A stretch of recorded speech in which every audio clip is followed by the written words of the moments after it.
Hey everybody, this is Flavio Romeo, and on this episode of the Towncast, we had an opportunity to talk to Pastor Wes Ifan.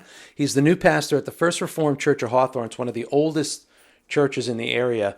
And in this last week of Advent, as we're heading up to Christmas, he talks about the significance of Advent and some of the things that their church does, not only with the children, but also in the community and what they're going to be doing for Christmas. So if you guys are looking for a church home and you are looking to go somewhere for Christmas, there are many churches in the area, and we're happy to bring this one to you. All right, enjoy the episode, everybody, and have a wonderful Christmas.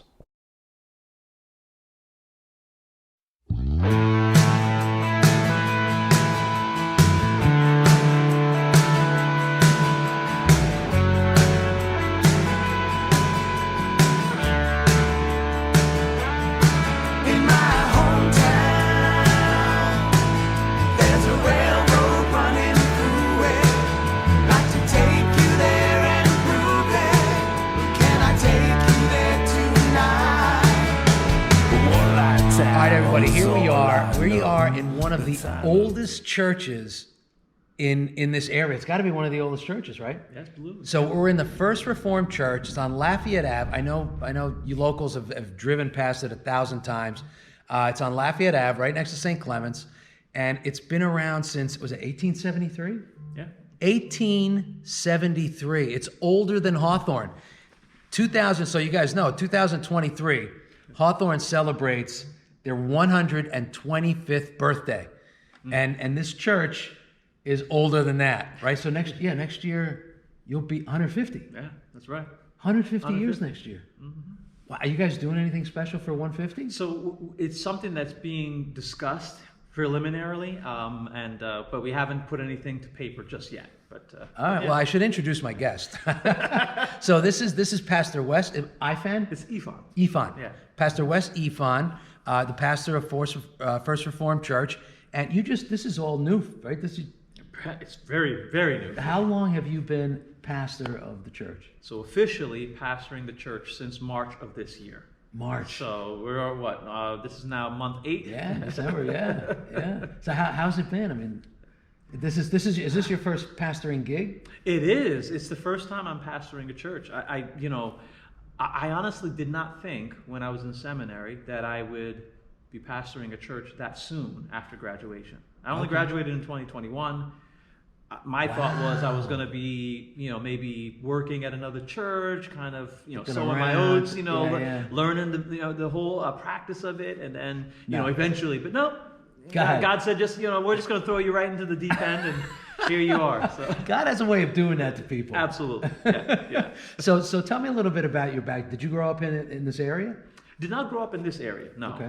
Mainly, my story is that my parents were immigrants from Nigeria.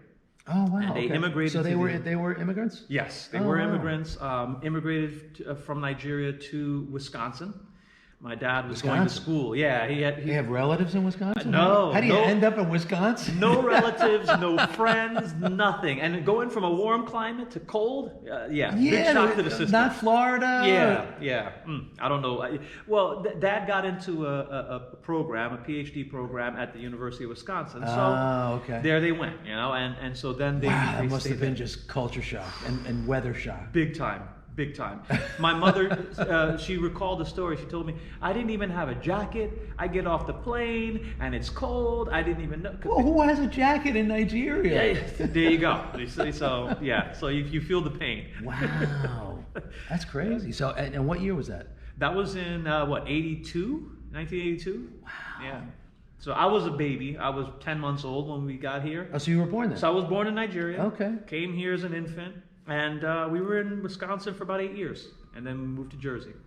And now you settled in. And then you settled in. You belong in Jersey. So I belong in Jersey. I'm a Jersey guy. It's still cold, but coming from Wisconsin, it's a little bit warmer. Yeah. No kidding. So you moved here. How old were you when you guys came to Jersey? I was 9. Yeah. Okay. I was 9. And so you ended up going to school, high school. Yeah. And so where in your life, none of your parents, neither one of your parents was involved in ministry or Well, they weren't, neither of them are pastors for sure. They were very big on church. Okay. I grew up in church. So both my mom and my dad, they emphasized the fact that me and my siblings, we had to go to church. So they were involved in church. They would serve on committees and do those kinds of things. And so I grew up in church and kind of had an understanding about the importance of faith. But outside of like uncles that live back in Nigeria who are now, pastors at churches, nobody in my immediate family was. So, it's just one of those things that I think it was a journey that eventually got me to where I am. So what was it? Because everybody has that turning point, right? Yeah. So what was the turning point in your life? Ooh. So the turning point in my life was in 2014, I got into a really bad accident. All right. Now, let me just kind of... That's here. In New Jersey. Now, let me just kind of give some backstory to it. A few years earlier, I went to a church retreat. So we're up in Christian Conference Center in Valley Forge, PA. Okay. And we're out there in the woods and we're doing all that stuff where we're praying and we're out in nature and all this great stuff. And so we had an event the last night of the retreat. And there was a pastor who was a guest pastor who came to kind of teach. And this individual grabs me by the hand, praying for me, and says, I feel a sense that God has a calling on your life. I said, a calling for what? For what? I'm just here enjoying myself with my friends. Yeah, and it very clearly said, no, you're called to preach the gospel. And How old were you at that time? I was 16 maybe. Wow. 16, 17. Yeah. So I'm, I'm like, what's going on here? Okay. So then, fast forward to 2014. I'm doing my thing. I'm in the banking world. I'm doing all this stuff, business, all of that. Okay. So you work like. So I was working by this point. Okay. And I had a really bad accident. No car hit me. My car just went out of control because it was snowing, and my car kind of just lost grip and then just kind of into the median, boom, smashed up the whole car. It was like God giving you a wake up call. I mean, I'm telling you. Because if you looked at the car and then you saw me, it was like, well, how did you get out of that? Because the car was really mangled, really messed up. So from that point, I think that was the time when I said, you know what, maybe I should stop running from this thing that this other pastor told me about many years back. That was always in the back of your mind. It was in the back of my mind, but I just kind of ignored it and went about doing my own thing, doing the stuff that I thought I wanted to do, pursuing the career and everything that I wanted. And I think that accident... Money. Yeah. And the accident was a wake-up call. And I said, after that accident, I immediately started searching for seminaries. Because I said, well, if I'm going to be a pastor, I gotta go to school. I got to learn what I got to learn, right? Yeah. So then I started looking for seminaries at that point. And I met she was my girlfriend. I met my girlfriend at that time. In seminary? No, not in seminary, but prior to actually applying. And I told her, I said, listen, I'm going to be applying to seminary. I just want you to know that. And she was just like, what happened to banking? Yeah. Wait a minute. Yeah, hold on. I bet you were a branch manager. What are you talking about? Hang on now. What is this? Yeah, so I feel like I'm being bamboozled here. Yeah. You're being punked, looking around. Where's Ashley Kutcher? No, but so she actually said, you know what? If that's what you feel God is leading you towards, I mean, who am I to stand in the way? And I was like, oh, wow. She didn't, say that's weird. She didn't. And you married this girl. And I married her. Yeah. Because she knew better. Yeah. That's awesome. Yeah.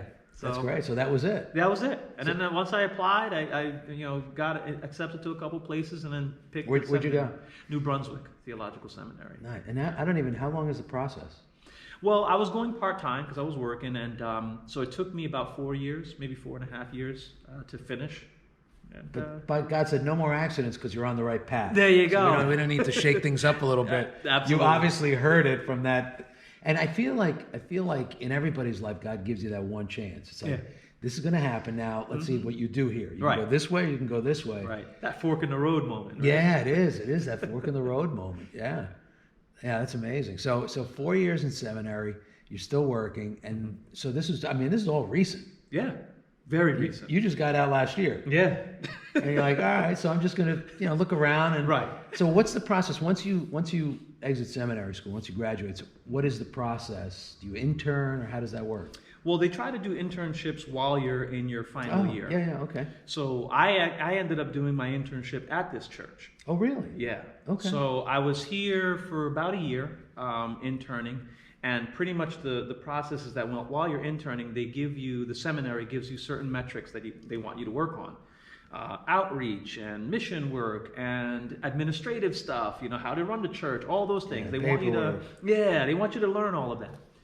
So I learned all of that, and then the process is that once you graduate, they're either going to have you go back to your home church and you serve there for a little bit, and then you can also apply. There's usually pastoral openings that come up, and then you can apply. So my general feeling was that after I graduated, I was going to go back to my old church that I was a member at, serve on the ministry, the staff, work my way up kind of thing, maybe help with some youth ministry here, and then maybe do a little bit of this and do a little bit of that, kind of honing my skills before I then pursue, pastoring, and typically that's the process. Most people, I think, when they graduate seminary, that's usually the track. Unless God has a different plan. There you go. Which clearly he did for you, right? That's right. So you're interning here for a year, and then what happened? Then what happened was that in the second semester, so about 6 months into my internship, the pastor at this church decided to step away. She said, I feel led and called to go in a different direction, ministry-wise, and so I'm going to step down. And that kind of left this church in a bit of a bind because, it was the midst of the pandemic. You got to remember, it was 2020. Yeah. So you weren't even open at that. Were you guys We open? were doing virtual worship. Yeah. So, of course, at that point, it was like, well, what do we do? They asked me if I was willing to stay on, just as a bridge, so they could, take their time and find somebody. Everybody knew me. They were like, well, we're comfortable with you. We know you. You're familiar with our process. You kind of know what we do here. Okay, no problem. So I stuck around. And then I was still sticking around. And I was still sticking around. And then... and now you're still sticking now around. Here. So, yeah, that was the whole thing. Yeah, so, it's, there's always a joke that I like to refer to. We have, anytime we plan, God laughs. That's it. We plan. You could plan your whole future, and God's just like, no, it's not going to happen. So here you're thinking, I'm banking. I'm an assistant manager. I'm going to be the manager. I'm going to run this bank. Right. No. Yeah, so here you are, First Reformed Church. So let's talk a little bit about the church, because there's so many different. There's a comedian, he calls it the 32 flavors of Jesus Christ. Right. So there's so many different denominations within Christianity. Yeah. How is a Reformed Church or First Reformed Church? How is that defined? Like, what is the definition of that? Yeah. So the Reformed Church, the traditions are kind of rooted in the old Dutch Reformed Church from Europe, and so many of those individuals came to the States looking to try to profess their faith in a way that was more expressive of their values and the things that they believed, right? And so there's a little bit of Calvinism going on there, but for the most part, that's where it's rooted. Now, reformers believe that we are constantly being reformed, and for that reason, there is always room for the Holy Spirit to kind of do its work in helping us to become more and more in understanding of who God is for ourselves and for others, right? And so the Reformed Church, really there's a couple of things that may be differentiated a little bit from other denominations, but they have some similarities to other denominations. So they're kind of on this spectrum where you have, we baptize infants, for example, right, in the Reformed Church. But at the same time, we also have a process of profession of faith, much like the Catholic Church. They have confirmation, right, for their young people. So we have some of those elements. A profession of faith for young people. That's right. If an older person wants to profess their faith, they can still do it. They can still do that, right? So we have people that come from other denominations. Even in this church, we have people that grew up Catholic. We have people that grew up, Methodist. I myself came from a Baptist church, right? So we have a lot of people who have different denominational influences, and they come to the Reformed Church, and we accept all of those folks because we understand that reforming, again, we're constantly reforming. It's a constant process of reforming, right? And so that's where the beliefs and the values lie in the Reformed Church. So why is it like first reform, second reform? Is there like a lineage that, like, is there a timeline when they're called that? I think it's really just when it's established. When it's established. Yeah. So they. I would imagine. I mean, in 1873, I would imagine this would have been the first one, yeah, right? Yeah. 1873. Yeah. Yeah. Are there still like documents hidden in the archive somewhere? They do have archives here. They do. Yes, they do. I don't know where all of them are, but I know that they are here because I was told. Because you've only been here a minute. Yeah, but there are individuals in the church who have been members for a long time, and they tell me we have documents, we have things that are stored, and we have all of the original charter and everything like that. Wow. So yeah. They've preserved much of the history that is here. And I have to tell you, the church is absolutely beautiful. Yeah. The woodwork in the ceilings, it's just, and it looks like it's all the original. It looks like the bottom of a ship. Like when they brought ships over from Amsterdam or from where, somewhere in the Dutch countries, they just tore the ship apart and just put them up on the ceiling. It's remarkable, and I have to give a lot of credit to the folks that are a part of our buildings and grounds. They make sure that we've taken care of and preserved much of what it is that we have. Yeah. We're just very diligent. Stained glass is gorgeous. Yeah. In fact, one of our members, John Schaefer, had done. We do a newsletter every month. And in the newsletter, he had shared the history of each of these stained glasses. Yeah. And it was just interesting to understand the symbolism in all of them, and who dedicated or who contributed and gave money towards the stained glass. So it was really great to understand and learn about that history. Especially me being new, and I'm like, man, I wonder who contributed to all this stuff. Yeah. And he was able to outline much of that imagery and symbolism. That's all. Because you see in memoriam of George Schuster, and so you see some of the panels that are dedicated to those people. Yeah, it's good to know the history of why is their name on there? Like, what did they do to deserve a window? Right. So, all right, tell us a little bit about, because I know that, believe it or not, several years ago, we were teaching improv to children. Mm-hmm. And we did it right here on in your fellowship room. You had a great little stage, right? So we were teaching improv and doing little shows. I know you do a lot with kids, so talk a little bit about some of the programs you have here. Well, good. I mean, we have a partnership with the Learning Tree. They are they do childcare and it's early childhood education. And what they do is they provide that service for the individuals in this community and even the surrounding communities.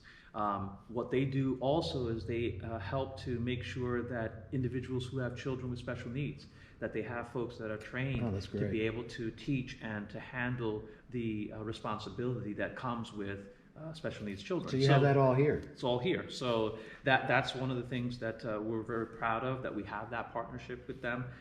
And then we also, of course, on a Sunday-to-Sunday basis, we have Sunday school for our young people. Thankfully, the pandemic is now waning, and so people are starting to come back to church. And so we have our Sunday school and our whole Sunday school team that we work so diligently to try to educate. We do Vacation Bible School. We brought that back during the summer. Yeah, during the summer. Nice. So Vacation Bible School is everything was shut down for the last 3 years. I'm telling you. So bringing it back this past summer was really good. We enjoyed being able to speak to our young people, have games and have things that they could do, which allow them with each other. And that just fellowship and socialize with friends. Absolutely. And, I guess for the parents, it gave them a little break. They can drop them off here at 6 p.m., come back at 8. You got a nice little 2-hour window. A little dinner, maybe a movie. So I think that's really helpful. And then the last thing, too, is that we always, on an annual basis, do our annual trunk or treat in October. So I remember that. I saw that advertised. We really just enjoy that because it's an opportunity to bring people from the community who ordinarily might not ever stepped foot inside of the sanctuary, right? But it's an opportunity to serve their needs and to help the community kind of come together for a great special occasion. So those are just, snippets of what we do here for our young people. That's awesome. Yeah. Now, are you still doing, I see the camera, you guys still doing Zoom services for? Yes, we still are doing Zoom services. We actually have expanded to Facebook Live. Oh, okay. Every Sunday? Yeah, every Sunday. All right, so let's talk about what time are your services on Sunday? Service is at 9:30 in the morning. 9:30 in the morning. So listen, if you guys, if you're looking around for a church, you don't have a home church, but you want to be a part of a service and you're not sure, check it out. You guys have a website, right? We have a website. It's www.frch. First Reformed First Church Reformed of Hawthorne. Church Hawthorne. Yeah. First Reformed Church Hawthorne. That's an easy one to remember, FRCH. Even though I wrote it incorrectly when he said it to me, like in seconds, I wrote it incorrectly. But if they go on that, they can see the Zoom link if they want to Zoom in that way? Yes, correct. Yeah, Okay. we're actually, to kind of let people know, we're actually changing up the website to make it a little bit more user friendly, to make it easier for people to navigate. And so in the coming months, you'll probably see that there'll be a fresh new coat of paint, if you will, on the website that'll look a little different. But they can go and access the Zoom information, or they can click to our Facebook page, and then that way they can view the service 9:30 every Sunday. And you know what? It's I know oftentimes a lot of people, they're like, I don't want to try new service because as soon as I walk in, everybody's going to know we're new, and they want to come up and talk to us. They want to hand us cards. They want to do all that stuff. I just want to be low key until I know for sure I want to go. So it's a great way for you to check it out. Christmas is this weekend. So today is December 19th. Christmas coming up this weekend. It's it's such a mix of emotions. Christmas time. My mom passed away 2 years ago. Just a couple days ago, December 6th, 2 years ago. Wow. So this will be our second Christmas without my mom, and it's people that lose loved ones, that lose siblings, that lose children, and it's hard to get out of the house. Sometimes it's hard to get out of the house this time of year, just to be able to celebrate when everybody else is all happy and festive, and you're dealing with this pain. So I encourage you guys to go online, check out First Reformed Church. You've got a lot of churches in the area. Check them all out. Check them out and see what they're doing and see what fits for you. But at least find a home where you have people that can pray for you and can be with you, can fellowship with you, and just kind of be a soft cushion, during these tough community. times. Yeah, community. And it's hard when you're in the middle of it to want to reach out to community. You just want to shelter in and shut her in. Absolutely. So what do you have coming up for Christmas? Yeah, so for Christmas, we're going to have our Christmas Eve service on the 24th. Okay. That is going to be that? 7:30 p.m. It's our Christmas Eve candlelight service. So at the end of the service, we form a circle around this sanctuary, and we light the candles, and we sing a Christmas hymn to kind of close out. Ah, that's beautiful. And so it's we try to have some instrument players, or maybe a cello player and a violinist. Well, and, plus the acoustics in here are awesome. It's got to sound great. Yeah. So our praise team and choir, they do such a great job. And then I try to chip in a little bit here with a little message. So, but it's keep it brief. We're here for the lighting. Yeah, exactly. So but it's really a great service. It's one of our favorite services of the year because of just how we're able to come together and celebrate. It's one of the, actually, now thinking about it, I've been here a couple of years. It's the most attended service, in fact. Oh, the Christmas Eve service. Christmas Eve service, oh, yeah, because you have a lot of families that have folks that are traveling and coming in Oh, and visiting right, from out of right, town. So you typically will see a lot of new faces on Christmas Eve. And so that's one. The other thing is that Christmas Day, if people aren't aware, is on a Sunday this year. But what we're doing, as luck would have it. As luck would have it. So we are going to have church service, but what we decided to do to help our families to still be able to celebrate in earnest is we're going to make that service virtual, completely virtual. Oh, nice. And so okay. That's great. Yeah. So then that way we still will have church service. We'll still get on Zoom. Everybody will be able to say hello. What time is that? And that's at 9:30 in the morning. So while you're opening up all the presents, Yeah. It's like, just put the TV on in the background. There you go. Let's take a look at Pastor Wes. Let's see what he has to say today. So That's great. that's good. Yeah, so that's what we have coming up. Yeah. And I heard that you guys do a little caroling too. We do, yeah. So caroling is usually, we usually do it on the Sunday before our Christmas Eve. So the 18th. You guys have just missed it. I'm gonna make sure to promote that because I love the idea of going. We used to go out all the time. We're gonna do it after we do the screening of It's a Wonderful Life. We're gonna go out and just sing in the community. Right. So tell a little bit about that, and I do want to make sure that we promote it. Absolutely. So on December 18th, we go out to see all of our homebound members. We want to make sure that they know that we love them, we care about them. So we'll go and we'll knock on their door, and then once they open the door, hit it. There we you start are. singing, and we're That's singing a few great. songs. We're making sure that they feel loved. They feel like their church family hasn't forgotten about them because it's tough. Like you had mentioned before, church is a community, and sometimes individuals, through no fault of their own, they lose that community because health ailments might keep them away, life circumstances keep them away. So we use caroling as an opportunity to come and reach out to them, and to really just go and see them and give them a gift, give them something, give them a hug. And just bring a smile to their face. Absolutely. Some joy in their heart. Absolutely. Yeah. So so we're excited about those types. That's outreach to me. That's absolutely. church outreach, and we just love it. Well, hopefully, I want to make sure we stay in touch prior to that because I want to do a live stream and have all your carolers live. Look at that! On Facebook, that way everybody can share a little bit of that. Absolutely. Yeah. This is the last week of Advent, right? So I wanted you to talk a little bit about it. A lot of people, you see the candles, and sometimes there's confusion. They don't understand. It's like, oh, okay, well, this is the final. It's first week, second week. So talk about the different weeks of Advent leading up to this final one. Sure. So the first week of Advent, we focus on the hope. I'm testing his just to make sure he went through seminary. You get that, right? You got to make sure that I know what I'm Absolutely. doing. I'm Right? taking notes. Absolutely. So first week we just focus on the hope of Christ.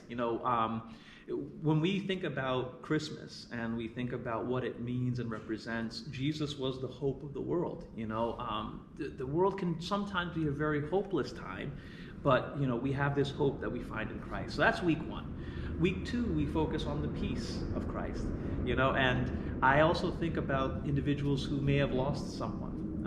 We just talked about that. We lost my father 4 years ago, and so this is now the fourth Christmas, without him. And so it's like, how do you still find peace even when you are probably still mourning and feeling that loss? And so the peace of Christ is what we talk about in that second week. The third week, we want to focus, of course, on the love of who Christ is. And so love is really helpful because, when love is sometimes all you need, right? Right. Love will get you through a lot of things. Which is ironic that you say that because it's on this. We're recording this on December 8th, and 42 years ago is when John Lennon was shot and killed. Wow. Yeah, so he said love is all you need. I got goosebumps when you said that. Look at that. It didn't even occur to me. Look at that. Yeah, wow. Crazy. And then, we have joy. And joy is an opportunity for us to really express and rejoice who Jesus is. And that's really a beautiful thing. And, when we look at all of those things together, the amalgamation of hope and peace and joy and love and all of that type of stuff, when we look at all of that together, it embodies who Christ is and what Christ came to represent. And so I love the season of Advent. It's interesting how all these different faiths and these different holiday traditions incorporate candle lighting. Yeah, right. You have the Advent candle. You also have, for our Jewish brothers and sisters, they have Hanukkah, Yeah, right? Hanukkah. There are those who celebrate Kwanzaa, and there's the candles that are represented in Diwali. Kwanzaa. Diwali is also. So, light is something that is representative of all of those things. Hope, peace, joy, and love, right? So I think that's the beauty of the Advent season. Yeah, that's beautiful. So listen, I encourage you guys, it's coming up. Christmas is around the corner, and it's not all about presents and opening them up on Christmas morning. So I encourage you, if you don't have a church home and you are looking around, you can go to First Reformed Church of Hawthorne. It's FRCH I got that right, You right? got it right. I didn't See? even. I have it written down. I didn't even look. frch.com. Is it .com or .org? .org. .org. Okay, yeah. frch.org. And check out the service. Check out Christmas Eve service if you want to check out Christmas morning. And if you are looking for a home, there's no harm in checking it out. Listen to the message. I mean, you heard Pastor Wes. He's kind of a cool guy, right? He's young. Try a little bit. But we want to wish everybody that watches, everybody that's listening, just a great holiday, a great Hanukkah, a great Christmas, a great Kwanzaa. It's that time of year where there is a lot of joy and a lot of love out there, and if you reach out to the community is going to reach back at you. So make sure that you reach out to Pastor Wes, and if you have any questions, I'm sure they can ask questions, right? Oh, absolutely. Yeah. So they go on the website. If you want to call up, ask them about the services, ask them about what they're doing. Absolutely. Ask about the programs for the kids, because it's really wonderful what you guys do here with the kids. Yeah. And I always see every summer outside. The kids are always outside. They're always outside and having fun. Yeah. But I want to wish you, I want to wish your family, I want to wish everybody a wonderful Christmas. Thank you. Blessed Christmas, and let's do this again. Let's do this again around Easter. I look forward to that. Absolutely. Thank you so much, Pastor. Thank you. All right, everybody, have a great holiday, and we'll see you probably after the first of the year. All right, be well, everybody.